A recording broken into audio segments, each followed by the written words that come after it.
PLC and micro controller की हिंदी श्रृंखला में आपका स्वागत है। इससे पहले हमने टाइमर इंस्ट्रक्शन के बारे में देखा कि टाइमर के इनेबल बिट और डन बिट का इस्तेमाल करके हम कैसे अपनी एप्लीकेशन डेवलप कर सकते हैं डिले देने के लिए या फिर किसी भी प्रोसेस को कुछ पर्टिकुलर टाइम के लिए चलाने के लिए। वैसे ही एक और इंस्ट्रक्शन होती है जिसे हम बोलते हैं काउंटर इंस्ट्रक्शन। काउंटर इंस्ट्रक्शन का इस्तेमाल किया जाता है किसी प्रोसेस में किसी चीज को काउंट करने के लिए। मान लीजिए आपके पास एक मैन्युफैक्चरिंग यूनिट है, वहां पे आपको 100 यूनिट्स ही मैन्युफैक्चर करने हैं और आप चाहते हैं कि आपके 100 यूनिट्स के बाद ऑटोमेटिकली आपकी कन्वेयर बेल्ट जो है वो स्टॉप हो जाए। तो उस एप्लीकेशन में हम काउंटिंग के लिए काउंटर इंस्ट्रक्शन का इस्तेमाल करते हैं। ये एक पीएलसी की इंस्ट्रक्शन है जो कि एक रिले काउंटर की तरह ही इस्तेमाल होती है। लेकिन रिले काउंटर में तो आपको वायर्स लगानी पड़ती हैं और एक हार्डवेयर रहता है, लेकिन काउंटर इंस्ट्रक्शन एक सॉफ्ट इंस्ट्रक्शन है जो आप प्रोग्रामिंग के थ्रू काउंट करने के लिए इस्तेमाल कर सकते हैं। तो चलिए देखते हैं काउंटर इंस्ट्रक्शन के बारे में। जैसे टाइमर इंस्ट्रक्शन 3 तरह की होती है, टाइमर ऑन, टाइमर ऑफ और रिटेंटिव टाइमर, वैसे ही काउंटर इंस्ट्रक्शन भी count up, count down and retentive counter की तरह इस्तेमाल की है। और हमने जैसे हमारा देखा था रीसेट इंस्ट्रक्शन टाइमर को रीसेट करने के लिए, वैसे ही इसमें भी रीसेट इंस्ट्रक्शन हम काउंटर को भी रीसेट करने के लिए इस्तेमाल कर सकते हैं। तो हमारी counter instruction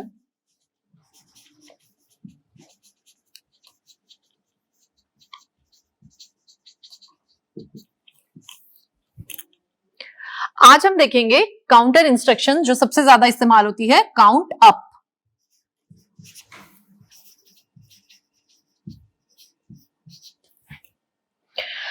count up instruction का सिंबल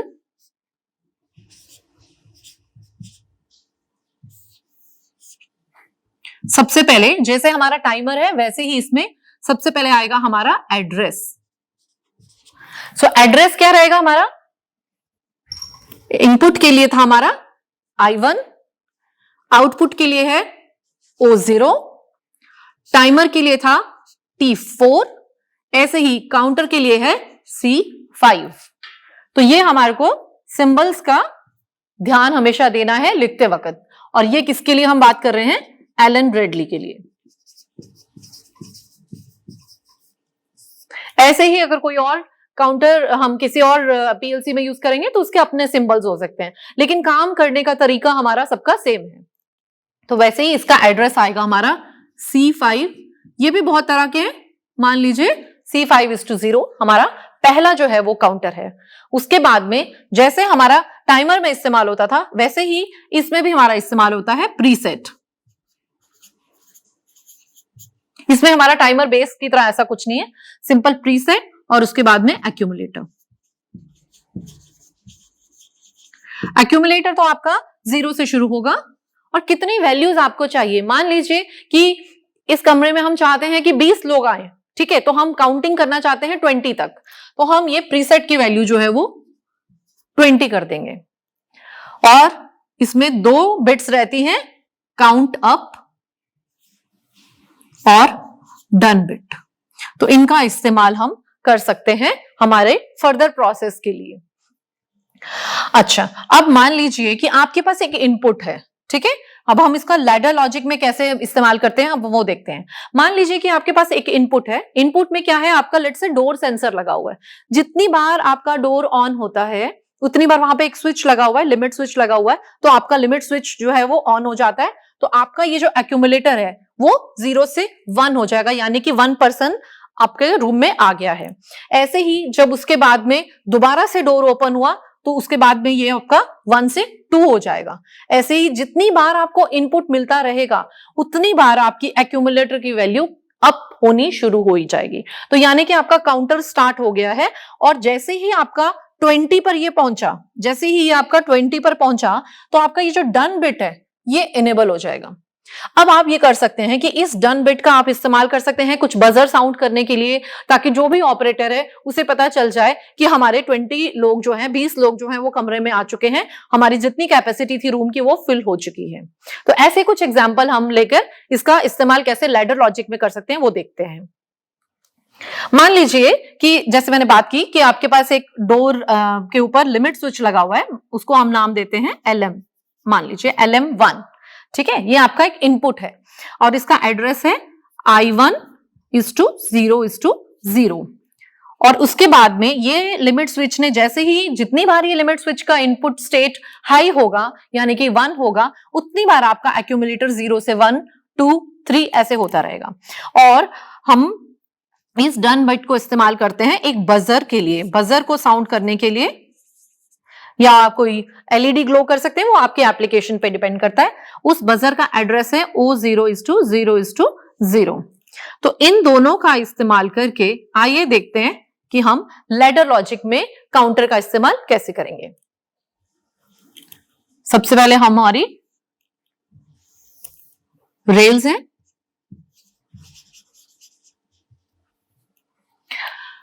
सबसे जैसे हम शुरू करते हैं सॉफ्टवेयर में तो एक एंड रंग आएगी और यहां पे हमारी रंग में हम सबसे पहले एक इनपुट देंगे जो कि ये लिमिट स्विच यानी कि आपका जो डोर था वो वाला है। ठीक है, तो आप अपना अगर आपको याद रखना है आप यहाँ पे डोर भी दे सकते हैं, जो भी आपको इजी रहता है आप वो वाला नाम इसको दे सकते हैं, इसको इसमें कोई भी आपत्ति नहीं है। तो हम सबसे पहले ये I1:0:0 ये आपका लिमिट स्विच है। जैसे ही ये हुआ आपके आउटपुट में, जैसे हम टाइमर को भी आउटपुट में लेते हैं वैसे ही इसको भी हम आउटपुट पे लेते हैं, तो ये आ गया हमारा काउंटर।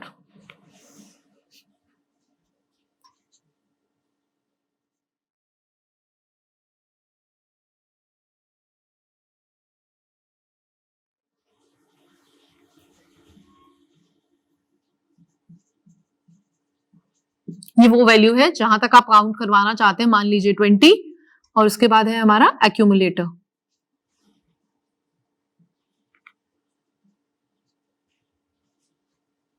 इसके बाद यहां पे आपकी दो बिट्स हैं, काउंट अप बिट और डन बिट। तो हम दोनों में से डन बिट का इस्तेमाल करेंगे आगे बजर को प्रेस करने के लिए। तो सेकेंड रंग है हमारी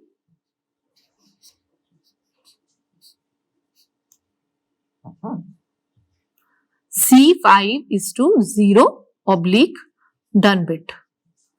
इसका एड्रेस देखिए हमने कैसे लिया, C5:0 बिट। ठीक है, तो बिकॉज हमारा एड्रेस था C5:0 और बिट कौन सी है, डन बिट, और इससे हमारा एक आउटपुट पे बजर लगा हुआ है जिसका एड्रेस है O0:0/0। अब ये कैसे वर्क कर रहा है, डोर ओपन हुआ, जैसे ही डोर ओपन हुआ यहां हमारा लिमिट स्विच जो है वो ऑन हो गया, इसका स्टेट हाई हो जाएगा, आपका ये एक्यूमुलेटर 0 से 1 हो जाएगा। जैसे ही ये 1 हुआ उसके बाद में दोबारा से मान लीजिए एक और पर्सन एंटर हुआ, उसके बाद ये लिमिट स्विच का स्टेट फिर से हाई हो जाएगा, तो ये 2 हो जाएगा। ऐसे करते करते जैसे जैसे डोर हमारा ओपन होगा, लिमिट स्विच हाई होगा, उतनी बार आपकी एक्यूमुलेटर की वैल्यू इंक्रीमेंट होती रहेगी, 0 1 2 3 4। कब तक, जब तक कि आपकी ये वाली जो वैल्यू है ये आपकी 20 पे नहीं पहुंच जाती। जैसे ही ये वैल्यू 20 पे पहुंची तो आपकी ये जो डन बिट है ये इनेबल हो गई। जैसे ही ये डन इनेबल हुई उसी समय नेक्स्ट रंग में आपकी ये डन बिट, इसी बिट को यूज किया हमने यहां पे, उसी समय आपका बजर जो है वो ऑन हो जाएगा। तो आप इसमें ऐसा भी कर सकते हैं कि एक और एप्लीकेशन आप ऐसे बना सकते हैं कि जिसमें मान लीजिए कि हमारे पास एक रेड लाइट है, एक ग्रीन लाइट है, ठीक है, और एक बजर भी हमने लगाया हुआ है। उनके एड्रेसेस हम देख लेते हैं। दोबारा से मैं एड्रेसेस को एक बार लिख लेती हूँ। एक है हमारा लिमिट स्विच 1 जिसका एड्रेस है हमारा I1:0/0। एक है हमारा बजर O0:0/0। एक है आपकी ग्रीन लाइट जिसका एड्रेस है O0:0/1 और एक है हमारी रेड लाइट। आप और भी कोई एप्लीकेशन सोच सकते हैं, उसके हिसाब से आप अपनी प्रोग्रामिंग जो है वो कर सकते हैं। तो अब हम ये चाहते हैं कि जब तक हमारे नंबर ऑफ काउंट्स 20 तक नहीं पहुंचे तब तक हमारी ग्रीन लाइट ऑन रहे, और जैसे ही हमारा एक्यूमुलेटर 20 तक पहुंच गया, यानी कि 20 लोग कमरे में आ चुके हैं, इससे ज्यादा अब और नहीं आने चाहिए, बजर भी हमारा साउंड हो, साथ ही साथ हमारी रेड लाइट भी ऑन हो। तो उसके लिए हम क्या करेंगे कि जब तक हम चाह रहे हैं कि हमारा काउंटर चल रहा है, यानी कि अभी और लोग आ सकते हैं, उसके लिए हम हमारा ये जो काउंट अप बिट है इसका इस्तेमाल करेंगे। और जैसे ही हमारा नंबर 20 तक पहुंच गया तो उसके लिए हम हमारा डन बिट को इस्तेमाल करेंगे, बजर को साउंड करने के लिए और साथ ही रेड लाइट को भी साउंड करने के लिए, ताकि जो आ रहे हैं उन्हें भी पता है कि अब रूम फुल हो चुका है, अब हमारे को अंदर और अलाउड नहीं है। इस तरह की विजुअलाइजेशन आप इमेजिन कर सकते हैं। तो इसी प्रोग्राम में मैं थोड़ा सा चेंज करती हूं।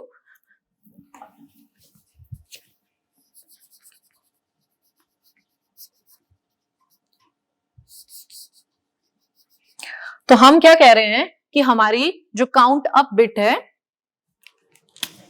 जो हमारी ये काउंट अप बिट है, इसको हम यूज करेंगे ग्रीन लाइट को ग्लो करने के लिए, यानी कि जब तक लोग आ रहे हैं। और जो हमारी डन बिट है इसका हम इस्तेमाल करेंगे बजर के लिए और साथ ही साथ रेड लाइट को ऑन करने के लिए। तो हमारा इनपुट जब हमने काउंट अप लिया उसका एड्रेस होगा C5:0 काउंट अप। ये है हमारा इनपुट। और यहां पे हमारे को क्या चाहिए, यहां पे हमें चाहिए ग्रीन लाइट। तो हम ग्रीन लाइट का एड्रेस लिखेंगे 0 ग्रीन लाइट का एड्रेस क्या है हमारा 1, तो हम यहां पे 1 लिखेंगे, यानी कि हमारी ग्रीन लाइट जो है वो ऑन होनी चाहिए। ठीक है,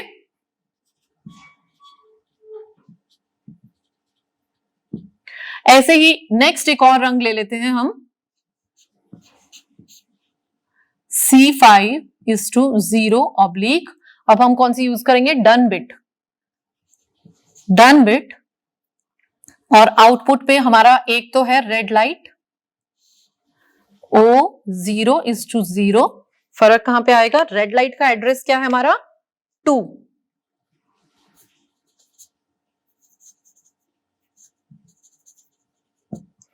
और इसके बाद एक और रंग आएगी हमारी,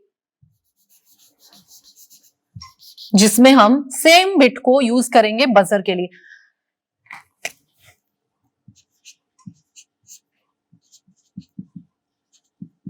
और हमारा यहां पे आएगा आउटपुट में O0:0 और हमारा बजर क्या था 0।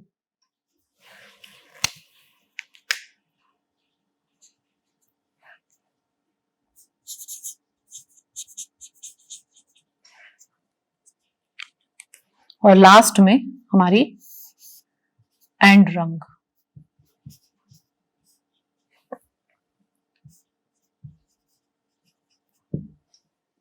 ठीक है, अब आप ये सोच रहे होंगे कि क्या इससे फर्क पड़ेगा कि हम इस रंग में बजर ले लेते और इस रंग में रेड लाइट लेते। नहीं, क्यों, क्योंकि जैसे ही ये डन बिट इनेबल हुई, ये भी इनेबल हो जाएगी और ये भी इनेबल हो जाएगी, तो दोनों इनेबल्ड है, तो आपका बजर और रेड लाइट जो है वो दोनों ऑन हो जाएंगे। ठीक है, तो अब आप इसको समझने के लिए या इससे पहले वाली एग्जांपल्स को भी समझने के लिए एक काम कर सकते हैं, इसको इलेक्ट्रिकल सर्किट के फॉर्म में एक बार इमेजिन कीजिए। मान लीजिए कि आपकी ये जो दोनों रेल्स हैं, ये आपकी पॉजिटिव रेल है और ये आपकी नेगेटिव रेल है। ठीक है, ये सर्किट को कंप्लीट करने के लिए क्या हो रहा है, जैसे ही आपने ये स्विच को ऑन किया, ठीक है, तो आपका ये हाई हो गया, ये जो है आपका एक्यूमुलेटर ने जो है वो ऑन करना शुरू किया। जैसे ही ये प्रोसेस चल रहा है तो आपका ये काउंट अप हाई है, तो यानी कि ये पूरा का पूरा सर्किट कंप्लीट हुआ। उसके बाद ये यहां आएगा तो काउंट अप को हाई करके आउटपुट भी आपकी हाई हो जाएगी, तो ऑटोमेटिकली आपका सर्किट जो है वो कंप्लीट हो गया। लेकिन ये वाली जो दोनों रंग्स हैं, इनकी कंडीशन पॉजिटिव नहीं है, फुलफिल नहीं हो रही। क्यों, क्योंकि आपकी जो डन बिट है अभी लो है, तो अगर आपके इनपुट पे फॉल्स है तो ऑटोमेटिकली आपके आउटपुट पे भी फॉल्स आएगा, तो ये वाली सर्किट जो है वो अभी कंप्लीट नहीं हुई। लेकिन जैसे ही आपकी डन बिट हाई हो जाएगी, ये भी आपका हाई हो गया, इमीडिएटली ये भी हाई हो जाएगा, तो आपका ये जो सर्किट है ये कंप्लीट हो गया। ऐसे ही ये डन बिट हाई हो जाएगा, बजर हाई हो जाएगा, ये सर्किट आपका कंप्लीट हो गया। तो आप इसको अगर इलेक्ट्रिकल की सर्किट की फॉर्म में समझने की कोशिश करेंगे तो आपको ये ओवरऑल कैसे काम कर रहा है वो भी समझ में आएगा। ठीक है, तो ये था हमारा काउंटर इंस्ट्रक्शन, जो कि हम काउंटिंग ऑपरेशंस के लिए जो है वो इस्तेमाल करते हैं। तो हमने देखा कि जिस तरह से टाइमर इंस्ट्रक्शंस जो थी वो डिले देने के लिए इस्तेमाल होती है, वैसे ही काउंटर इंस्ट्रक्शन जो है किसी प्रोसेस को काउंट करने के लिए जो है वो हमारा इस्तेमाल होता है। तो काउंट अप इंस्ट्रक्शन जो बहुत ज्यादा इस्तेमाल की जाती है इंडस्ट्रीज के मैन्युफैक्चरिंग में भी, वहां पे भी काउंट अप इंस्ट्रक्शन का काफी इस्तेमाल किया जाता है। या फिर एक और एग्जांपल मैंने आपको बताया था, एक रूम में अगर आप चाहते हैं 20 पीपल जो है वो आए, उसके बाद ऑटोमेटिकली बजर बज जाए या रेड लाइट ऑन हो जाए, ऐसे ही आपका कार पार्किंग एरिया में भी इसकी एप्लीकेशन बन सकती है। आप चाहते हैं कि आपके पास सिर्फ 100 कार्स की ही पार्किंग है, तो जैसे ही आप कार्स आ रही हैं, आप एक काउंटर लगा दीजिए, जैसे ही 100 तक वो पहुंच जाता है तो वहां पे कोई आउटपुट डिस्प्ले हो सकता है या एलईडी हो सकती है, कुछ भी हो सकता है जो ये बताए कि अब कार पार्किंग जो है वो फुल हो चुकी है, और वो ऑटोमेटिकली जो है वो और कार्स को आने के लिए बंद कर दें। आप एक वहां पे ऐसा भी कर सकते हैं कि वहां पे एक स्विच रिले भी दे सकते हैं कि जिससे कि आपका वो जो पीएलसी है वहां पे लगा हुआ, जैसे ही वो 200 या 100 तक पहुंचता है वो ऑटोमेटिकली डोर को बंद कर दे या फिर कार्स की एंट्री को वो बंद कर दे। तो ऐसे बहुत सारी एप्लीकेशंस जो हैं वो हम काउंटर के लिए बना सकते हैं। तो आज के लिए इतना ही, धन्यवाद।